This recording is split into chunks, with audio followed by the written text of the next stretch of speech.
وخليني اقول لك كمان معلش، يعني هو يسترب الناس هتقول لك ايه؟ طب يا عم ده اللعيبه مفيش دم.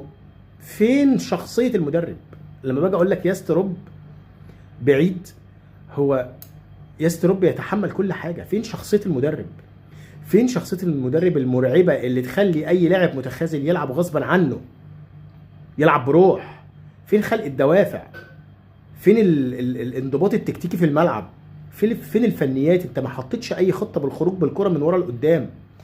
حته ان في ثغره امام خط دفاعك وما بين مروان عطيه، يعني فرق الدوري كلها لعبت عليها كثغره وانت مش شايفها وما صلحتهاش. وبعدين في الاخر بيقول لك ايه؟ اتحمل نتيجه خساره طلائع الجيش. تتحمل، احنا عارفين تتحمل. طب وبعدين بعد ما تتحمل، مين اللي هيتحمل الضغط اللي احنا فيه؟ مين اللي هيتحمل حرقه الدم؟